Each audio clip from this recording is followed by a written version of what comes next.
అందరికీ నమస్కారం. ఈరోజు మీరు వినబోయేది తిరిగి దొరికిన జీవితం 3వ భాగము. ఇప్పుడైతే మనం కథలోకి వెళ్ళిపోదామా? ఆమె మనస్సు దెబ్బతిన్నట్లు విలవిలలాడింది.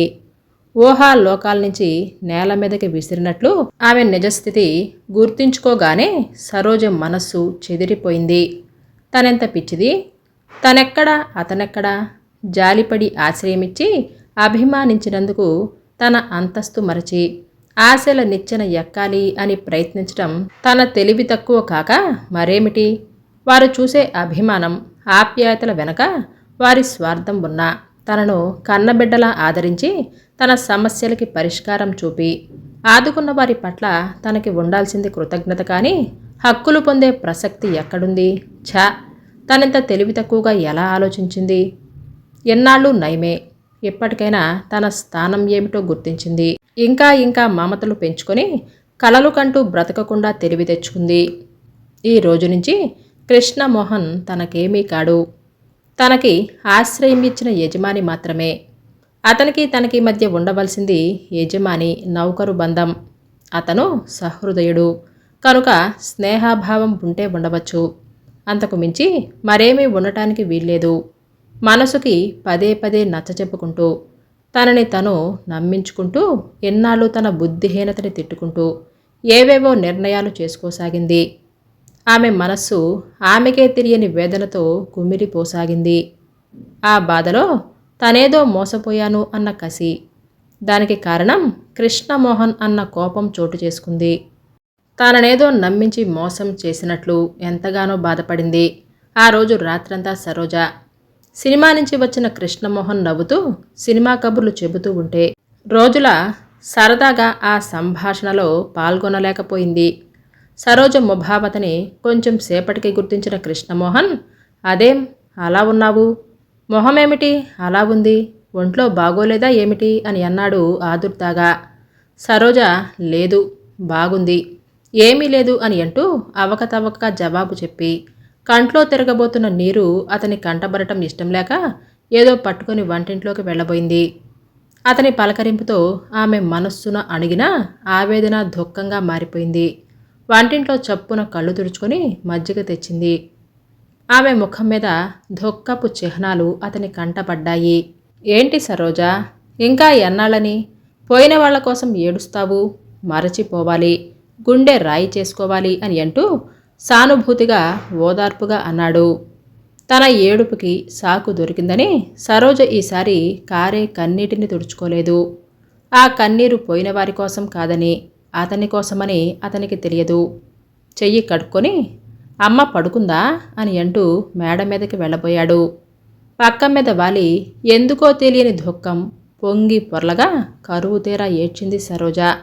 సరోజా, గుడ్ న్యూస్, నీకు ఉద్యోగం వచ్చేసింది. చూసావా, నా మాట నిలబెట్టుకున్నాను. మరి నాకేం బహుమతి ఇస్తావు? సరోజని ఊరిస్తూ సరదాగా అంటూ అపాయింట్మెంట్ ఆర్డర్ చేతికిచ్చాడు. సరోజ ఆరాటంగా కాగితం అందుకొని చదువుకొని తృప్తిపడి థ్యాంక్స్, మెనీ మెనీ థ్యాంక్స్. మీలాంటి వారికి ఇచ్చేందుకు నాలాంటి నిర్భాగ్యుల దగ్గర ఏముంటుంది? మేమిచ్చేది నీకు అవసరం ఉండదు, కంటికి ఆనదు. నిర్లిప్తంగా నవ్వి అంది సరోజ.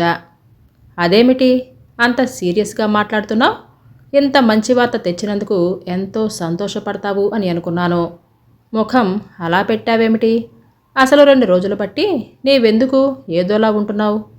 కృష్ణమోహన్ సరోజని గుచ్చి చూస్తూ అన్నాడు. అవునమ్మా సరు, ఒంట్లో సరిగ్గా లేదా ఏమిటి? 2 రోజులుగా చలాకీగా కనిపించడం లేదు. ఇంట్లో డాక్టర్ని ఉంచుకొని ఒంట్లో బాగోలేకపోతే చెప్పవా? చూడరా సరోజని, కాస్త జ్వరం ఉందో ఏమిటో. తనకేం కావాలో నోరు తెరిచి చెప్పదు. సరస్వతమ్మ కూడా అంది. అబ్బే, నాకేమీ లేదు, ఒంట్లో ఏమీ లేదు అని అంటూ బలవంతాన నవ్వు తెచ్చుకొని మీకియ్యదగ్గది నా దగ్గరేముంది మీరే చెప్పండి. అసలు ఏమిచ్చి మీ రుణం తీర్చుకోగలను? అదిగో మళ్ళీ రుణాలు వడ్డీలు ఆరంభించకు. ఆ రుణం అలా ఉండని, దానికి వడ్డీగా నీవు నాకేం ఇయ్యాలో తెలుసా? సరోజ గుండె ఒక్క క్షణం కొట్టుకోవటం మానింది. ఏమిటి అని అంది నీరసంగా. నీ కమ్మని పాటలు రోజూ వినిపించాలి. నీ కమ్మటి గాత్రానికి తోడు సంగీతాన్ని నేర్చుకొని అదంతా నాకు వినిపిస్తూ ఉండాలి. సరోజా, నీకింత చక్కటి మాస్టర్ని పెట్టి సంగీతం నేర్చుకోవాలి నీవు. మళ్ళీ మా శీతల ఇంట్లోకి వచ్చావు. మళ్ళీ శీతల, నీవు సంగీత సరస్వతివి అవ్వాలి. నా కోరిక ఇదే, చెల్లించు. ఏం? సరోజ చెగుదురాలేనట్లు చూసింది, నమ్మలేనట్లు. నేనా? సంగీతం నేర్చుకోనా? మీరు చెప్పిస్తారా? బాగుంది, ఇది చాలా బాగుంది. ఈ పెడుతున్న తిండి చాలనట్లు ఇంకా సంగీతం అంటూ నా మీద డబ్బు వృధా చేస్తారా? మతిగాని పోతుందా మీకు? పోయినా మతి ఇంకా తిన్నగా ఉంది. మీరు నా మీద ఖర్చు పెట్టేందుకు సిద్ధంగా ఉన్నా పెట్టించేందుకు నేను సిద్ధంగా లేను. ఏమిటమ్మా సరోజ, ఎంత చేసినా నీవు పరాయిదన్నన్న భావం నీలో పోదా? మా శీతల నిన్ను మేము చూసుకుంటున్నాం కానీ మమ్మల్ని నీవు నీ వాళ్ళు అని అన్నట్లు ఎందుకు అభిప్రాయపడవు? వాడంత ముచ్చటపడి అడుగుతుంటే కాదనకు. నీ పాట వింటూ మా వేదనలని మర్చిపోగలుగుతున్నాం. రోజూ నీ సంగీతానికయ్యే ఖర్చు ఏ పాటి? దానివల్ల మాకు లభించే మనశ్శాంతి ముందు అన్నిటికీ నీకు మొహమాటమే. సరస్వతమ్మ మందలింపు ధోరణిలో అంది. సరోజకు ఏ మనాలో తెలియక నిస్సహాయంగా చూసింది. తరువాత చటుక్కున ఏదో గుర్తుకొచ్చి, మీకింత సంగీతం పట్ల అభిరుచి ఉంటే మీకు కాబోయే శ్రీమతికి చెప్పించుకోకూడదు? మీ డబ్బు అనవసరంగా నా మీద వేస్ట్ చేసే బదులు హాస్యంగా అంటున్నట్లు అన్నా ఆమె మాటల్లో కాస్త కసి కూడా ఉంది. ఆయనే ఉంటే సామెతలా ఉంది నీ మాట. గీత, సంగీతం రెండూ ఉత్తర దక్షిణ ధృవాలు. ఆవిడ గారు సంగీతం పేరు చెబితేనే 10 మైళ్ళు పారిపోతుంది. అలాంటిది సంగీతం నేర్చుకుంటుందా? ఆవిడకి వీటిల్లో ఇంట్రెస్ట్ లేదు. సరే, ఆవిడ సంగతికేం? నీవు నేర్చుకుంటావా లేదా ముందు చెప్పు. నేర్చుకుంటుందిరా, మాస్టర్ని కుదుర్చు. అన్నింటికీ అలా మొహమాట పడుతూనే ఉంటుంది సరస్వతమ్మ అంది. ఇటు ఉద్యోగం, అటు సంగీతం ఎలా కుదురుతుంది? నేను ఇవన్నీ చేస్తే నాకిక టైం ఎక్కడ ఉంటుంది ఇంటి సంగతి చూడటానికి? చచ్చాం. ఇదొకటి కదా అమ్మా. ఎల్లరికపు టల్లుని తెద్దాం సరోజకి. అప్పుడిక ఎక్కడికెళుతుంది? ఏం సరోజా? హాస్యంగా అన్నాడు. పెళ్లి ప్రసక్తి రాగానే సరోజ ముఖం మళ్ళీ మాడిపోయింది. పెదవి కొరుక్కుంటూ నిలబడింది, కిందకి చూపులు చూస్తూ. సరోజ ముఖం చూడగానే తన ప్రసక్తి తీసుకురాకపోవలసిందని అనవసరంగా బావని గుర్తు చేశాను అని అనిపించింది అతనికి. సరస్వతమ్మకి అదే అనిపించింది. ఆ వాతావరణాన్ని తేలికపరచడానికి ఏదో కల్పించుకొని నవ్వుతూ మాట్లాడాలి అని అనుకున్నాడు కృష్ణమోహన్. అంతలో గీతొచ్చింది. రారా గీత, నీకో మంచి జోక్ చెప్పనా? చూడు, మా సరోజ అంటుంది నీకు సంగీతం చెప్పించమని. అదేదో పెద్ద జోక్లా నవ్వుతున్న కృష్ణమోహన్ని చూసి తుది మొదలు అర్థం కాని గీత తక్కినది అర్థం కాకపోయినా మా సరోజ అనటం చూసి నుదురు చిట్లించి, సంగీతమా నాకా? మధ్యలో ఆవిడకెందుకట నాపై ఆ ఇంట్రెస్టు? వ్యంగ్యంగా అంటూ సరోజ వంక చూసింది. ఇంతకీ ఆవిడ్ని ఈ సలహా చెప్పమని ఎవరడిగారంట? ఏమండి అని అంది. సరోజ వంక తిరిగి గీత నవ్వుతూనే అన్నా. ఆ నవ్వు మామూలు నవ్వు కాదని, అందులో హేళన, వ్యంగ్యం, నిరసన అన్నీ స్పష్టంగా అక్కడున్న ముగ్గురికి కనిపించాయి. సరోజ గీత మాట్లాడిన తీరుకి బెత్తరబోయి తడబడుతూ, అది నేను అని అంటూ ఏదో చెప్పబోయింది. తానాశించింది ఒకటి, జరిగింది మరొకటి కావటంతో ఒక్క క్షణం గాబరా పడిపోయాడు కృష్ణమోహన్. అది కాదు గీత, అసలేం జరిగిందంటే అని అంటూ సంగతి చెప్పుకొచ్చాడు. సరోజ గొంతు ఎంతో బాగుంటుంది, సంగీతం కూడా నేర్చుకుంటే ఇంకా బాగా రాణిస్తుంది అని అంటున్నాం. అమ్మా నేను అని అంటూ వాతావరణాన్ని తేలికపరచడానికి గబగబా ఏదో అన్నాడు. ఆ మాటలు వింటూ గీత ఆశ్చర్యంగా, ఏమిటి, ఈవిడకి సంగీతం చెప్పిస్తారా మీరు? ముక్కు ముఖం తెలియని వాళ్ళని పోషించటమే కాకుండా సంగీతాలు చదువులు చెప్పించేటంత డబ్బు ఎక్కువైపోయిందా ఏమిటి మీకు? హేళనగా అంది. కృష్ణమోహన్ ముఖం ఒక్కసారిగా నల్లపడిపోయింది. ఆరాటంగా ఏదో వారించబోతూ సరోజ ముఖం చూశాడు. సరోజ ముఖం ఒక్క క్షణం అవమానంతో నల్లబడింది. ఆ వెంటనే బాగా అడిగారు. నేను అదే అంటున్నాను. వారి దయవలన వారింట్లో తిండి తింటున్నాను. ఇంకా నా మీద వృధాగా డబ్బు ఖర్చు పెట్టొద్దు. సంగీతం మీద అంత మోజు ఉంటే మీ శ్రీమతికి చెప్పించుకోండి. నా మీద ఇంత దయ చూపించకండి అని అంటున్నాను అని అంది సరోజ తేలిగ్గా నవ్వుతూ. ఇందులో దయాధర్మాల ప్రసక్తి లేదు. నా ముచ్చట ఇది. దేవుడి దయవలన నాకింత వదిలిపోయారాయన. నా సంతోషం కోసం, సంతృప్తి కోసం. కాకపోతే ఈ డబ్బు నాకెందుకు ఉపయోగపడుతుంది? సరస్వతమ్మ గంభీరంగా అంది. ఆవిడ మాటల్లో, ముఖంలో గంభీరతని చూసి తల్లిని ఆ విధంగా ఎన్నడూ చూడని కృష్ణమోహన్ తెల్లబోయాడు.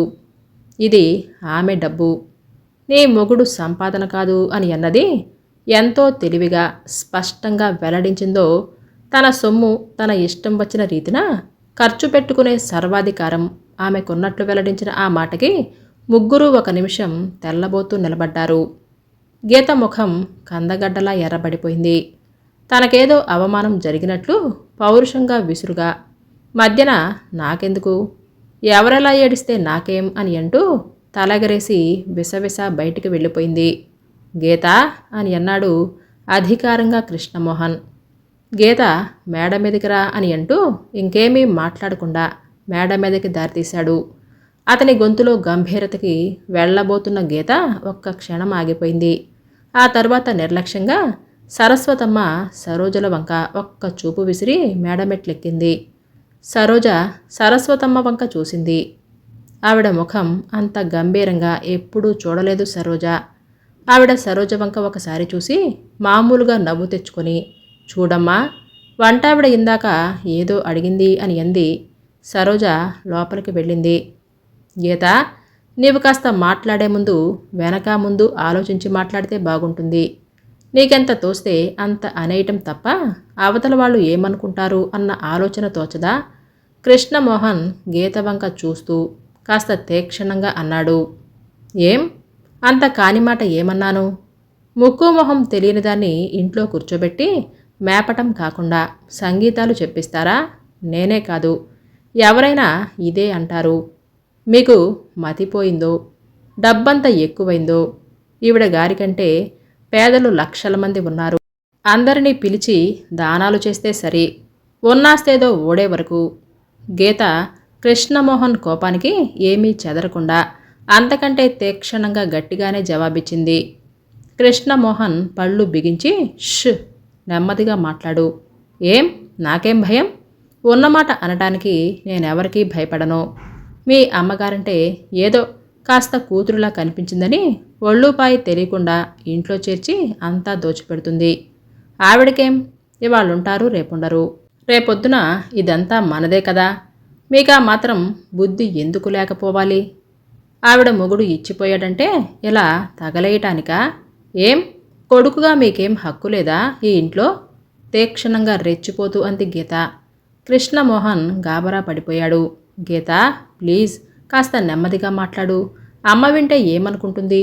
సరోజ ఏమనుకుంటుంది? ఆ అమ్మాయి అసలే సెన్సిటివ్. కోపం అతి ప్రయత్నం మీద అణుచుకుంటూ గీతని శాంతపరచడానికి తాపత్రయపడ్డాడు. నాన్సెన్స్! ఎవరిది సరోజ? ఒక పని మనిషికి, దానికి మీరింత భయపడటం ఏమిటి? ఆవిడ గారు ఎవరితో, దానికి నేను భయపడటం ఏమిటి? మీరు కావలిస్తే నెత్తికెక్కించుకోండి, కానీ నాకు చెప్పకండి కబుర్లు. నేనే ఇంటికి కాబోయే కోడల్ని. ఈ మాత్రం మాట్లాడే హక్కు నాకుంది అని తెలుసు. ఎవరేమనుకున్నా ఉన్నమాట అనటానికి నేనేమీ భయపడను. ఎప్పటికైనా ఎవరి హద్దుల్లో వాళ్ళుంటే మంచిది అని హేళనగా తిరస్కారంగా అంటూ విసవిస నడిచి మెట్లు దిగింది గీత. కింద హాల్లో ఉన్న సరస్వతమ్మ సరోజల్ని చూస్తూ తలగరేసి నిర్లక్ష్యంగా నడిచి వెళ్ళిపోయింది గీత. కృష్ణమోహన్ బాధ, అవమానం, సిగ్గు ఏవేవో అనుభూతులకు గురవుతూ కిందకు వెళ్ళి తల్లి సరోజల ముఖం ఎలా చూడాలో అర్థం కాక అక్కడున్న కుర్చీలో భారంగా వారిపోయాడు. గీతకి సరోజ పట్ల ఎంత విముఖత ఎందుకు అతనికి అర్థం కాలేదు. అసలు ముందు రోజు చూసినప్పుడే కారులో వెళుతూ ఉండగానే అదేమిటి, ముక్కు ముఖం తెలియని దాన్ని ఇంట్లో చేర్చి కూతురనటం ఏమిటి? చేతి కందింది ఏదో పట్టుకొని పారిపోగలదు అని అంది గీత నుదురు చిట్లించి. సరోజ పట్ల అయిష్టతని స్పష్టంగా వ్యక్తీకరిస్తూ ఆ మాట్లాడిన తీరుకి కృష్ణమోహన్ నొచ్చుకుంటూ, ఛా, ఏమిటలా మాట్లాడతావు? ఆ అమ్మాయికి డబ్బు లేకపోవచ్చు కానీ చదువు, సంస్కారం ఉన్నాయి. ఇలాంటి వాళ్ళని చాలామందినే చూశాం. ఇంట్లో మిమ్మల్ని మంచి చేసుకొని నమ్మకం కలిగించి ఎప్పుడో కొంప ముంచుతుంది. అయినా మీ అమ్మగారు బీరువా తాళాలిచ్చి అప్పజెప్పటం ఏమిటి? కోపంగా అంది.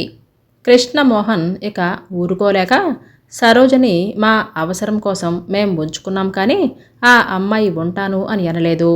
మమ్మల్ని ఏ సహాయమూ కోరలేదు. డబ్బు లేకపోయినా ఆ అమ్మాయికి ఆత్మాభిమానం ఉంది. ఎంతో బలవంత పెడితే మొహమాటంగా ఉంటుంది. అమ్మ సంతోషం కోసం నేనే బలవంత పెట్టి ఉంచాను. ఆమె ఉన్న ఈ నెల రోజుల నుంచి అమ్మ కాస్త గతం మర్చిపోయి ఇంట్లో ఆనందంగా ఉంటుంది. అమ్మకి చేదోడు వాదోడుగా ఉండి ఇల్లు చక్కబెడుతూ అమ్మకి సహాయంగా ఉంది. నీవొచ్చి ఒకరోజు ఇంట్లో ఉండి చూసి నీ అభిప్రాయం తప్పని నీవే తెలుసుకుంటావు. నొచ్చుకుంటూ నిష్ఠూరంగా అన్న కృష్ణమోహన్ మాటలకి గీత ముఖం ముడుచుకొని, నాదేం పోయింది, మీ ఇష్టం అని అంది. కృష్ణమోహన్ ఏమీ అనకుండా ఊరుకున్నాడు. ఆ తర్వాత అనేక సందర్భాలలో సరోజ పట్ల అయిష్టత వ్యక్తం చేస్తూనే ఉంది గీత. ఒకరోజు గీతొచ్చేసరికి సరోజ చాకలి తెచ్చిన బట్టలు కృష్ణమోహన్ బీరువాలో సర్దుతుంది. కృష్ణమోహన్ ఆ గదిలోనే కూర్చొని ఏదో పుస్తకం పైకి చదువుతూ సరోజతో ఏదో చెబుతూ నవ్వుతున్నాడు. గదిలోకి అడుగుపెట్టి ఆ దృశ్యం చూసిన గీత అసూయతో సరోజ వంక చూసింది. వారిద్దరి మధ్య ఆ చనువుకి ఆమె మనసు అసూయతో ఉడికిపోయింది. ఈర్ష్య ద్వేషాలతో సరోజని చూస్తున్న గీతని అప్పుడే చూసిన కృష్ణమోహన్, రారా ఎంతసేపైందొచ్చి అని అంటూ పలకరించాడు. గీత ముఖం గంటు పెట్టుకుంటూ వచ్చి కూర్చుంది. సరోజ బట్టలు సర్దటం పూర్తి చేసి కిందకి వెళ్ళబోతూ, కాఫీ తీసుకురానా మీకు అని అంది మర్యాదగా. గీత చొరచొరా చూస్తూ ఏమీ అక్కర్లేదు అని అంది కరుకుగా. సరోజ కాస్త ఆశ్చర్యంగా చూస్తూ తల వంచుకొని వెళ్ళిపోయింది. కృష్ణమోహన్ ఏదో అనబోయి మానేశాడు. మరోసారి కృష్ణమోహన్ డ్రెస్ అవుతున్నాడు. గీత అక్కడే ఉంది. ఇద్దరు సినిమా ప్రోగ్రాం పెట్టుకున్నారు. కృష్ణమోహన్ టై కోసం బీరువా అంతా వెతుకుతూ, సరోజా సరోజా నా టై కనపడటం లేదు, రుమాలు కూడా కావాలి, సాక్స్ ఎక్కడ పెట్టావు అని అంటూ పిలిచాడు. నువ్వు వెతుక్కోలేవు, సరోజ ఎందుకు మొహం చిట్లించి అంది గీత. అవన్నీ ఎవరు వెతుక్కుంటారు? మా సరోజ వచ్చిన దగ్గర నుంచి అన్నీ తనే చూస్తూ బొత్తిగా ఏ వస్తువు ఎక్కడుందో కూడా మర్చిపోయి అన్నీ అమర్చి పెడితే తప్ప వెతుక్కునేంత బద్ధకిష్టునైపోయాను. సరోజ వచ్చిన దగ్గర నుంచి ఎంత సుఖంగా ఉందో, ఏ వేళకి ఏం కావాలో అన్నీ అమరుస్తుంది. కృష్ణమోహన్ తల దువ్వుకుంటూ అద్దంలో చూసుకుంటూ గీత ముఖం చూడలేదు.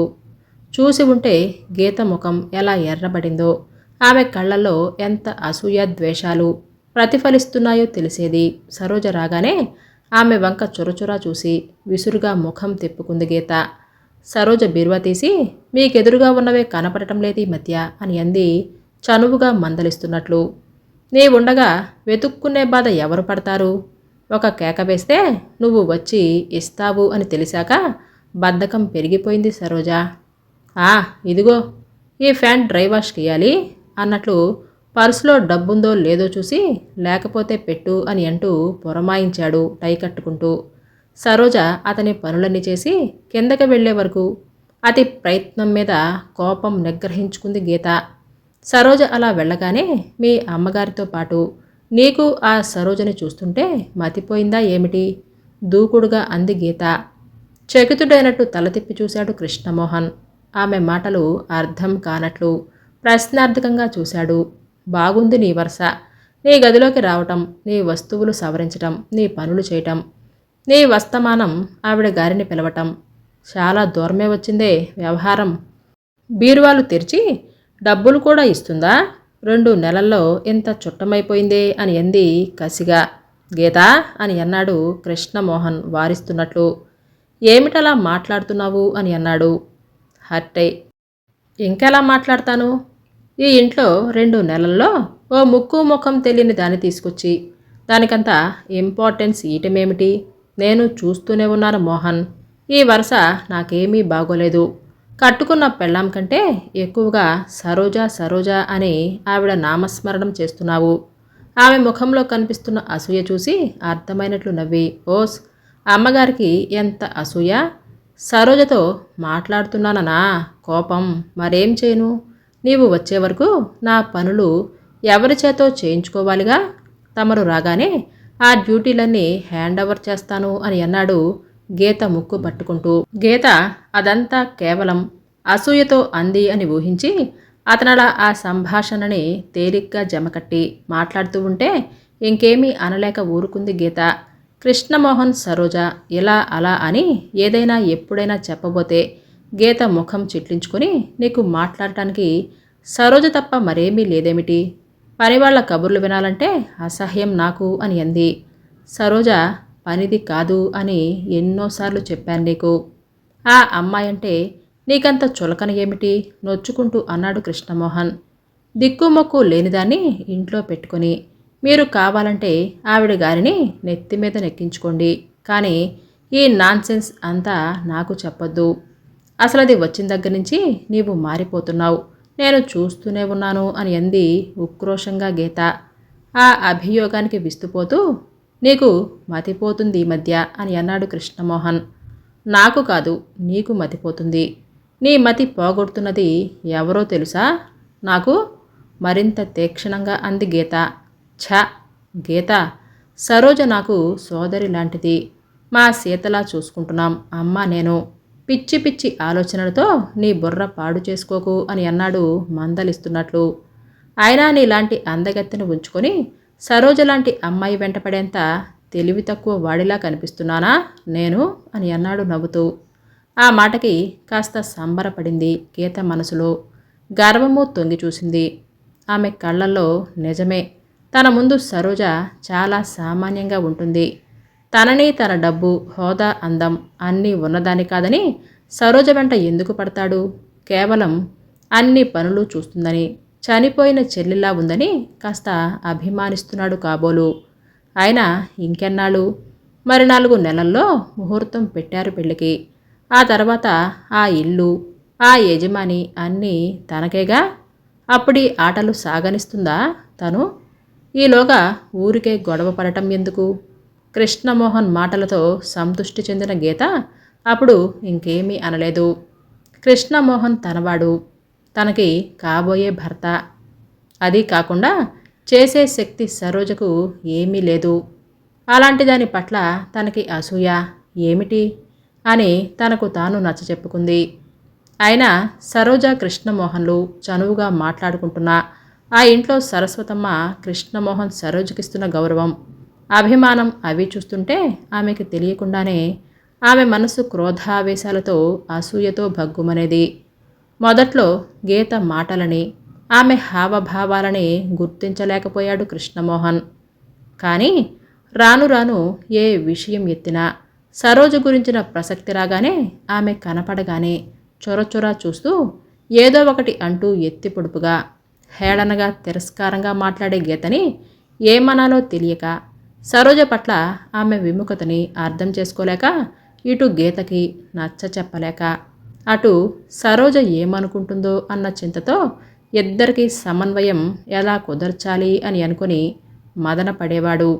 ఈ రోజు వరకు గీత సరోజ వెనకాల తనతో ఎన్ని అన్నా ఆమె అయిష్టతని చేష్టల ద్వారా వ్యక్తం చేసింది, కానీ ఇలా ఆమె ఎదురుగా ఇంత నిష్కర్షగా ఆమెను అవమానపరచలేదు. ఈ మాటలన్నీ విన్న సరోజ ఏమనుకుంటుందో, ఆమె వెళ్ళిపోతుందేమో, ఆమెకి తన ముఖం ఎలా చూపటం, ఇంటిలో బలవంతాన ఉంచుకొని ఆమెను అవమానపరిచాము తాము, ఇప్పుడెలా? కృష్ణమోహన్ కళ్ళు మూసుకొని చింతాక్రాంతుడై అలాగే ఉండిపోయాడు. అదేంటి, నిద్రపోతున్నారా? ఆసుపత్రికి వెళ్ళరా ఈవేళ? వేళైపోతుంది, కాఫీ కూడా అడగలేదే ఇవాళ? సరోజ మాటలకి చివుక్కున కళ్ళు విప్పి చూశాడు కృష్ణమోహన్. కాఫీ పట్టుకొచ్చిన సరోజని ఆమె ముఖంలో ఎప్పటి సౌమ్యత, చిరునవ్వు చూసి ఆశ్చర్యపోయాడు. సరోజ కోసం తెచ్చుకున్న బాధపడిన చిహ్నాలు మొహాన కనపడక ఏదో బరువు దిగినట్లు తేలికగా ఊపిరి పీల్చుకున్నాడు. అరే, ఏమిటలా చూస్తున్నారు? కాఫీ తీసుకోండి, చల్లారిపోతుంది. 5 గంటలవుతుంది, ఆసుపత్రికి వెళ్ళరా ఈవేళ? లేవండి అని అంది చనువుగా నవ్వుతూ, యాంత్రికంగా చేయి చాపి కప్పు అందుకుంటూ. తప్పు చేసిన వాడిలా అలాగే చూస్తూ ఉండిపోయాడు. దీని తరువాయి భాగంలో మళ్ళీ కలుసుకుందాం. అప్పటి వరకు సెలవు. ఈ కథ మీకు నచ్చిందండి? అయితే లైక్ చేయటం, సబ్స్క్రైబ్ చేయటం, షేర్ చేయటం మర్చిపోవద్దు. మీ అమూల్యమైన అభిప్రాయాలను నాకు కామెంట్స్ రూపంలో తెలియజేయండి.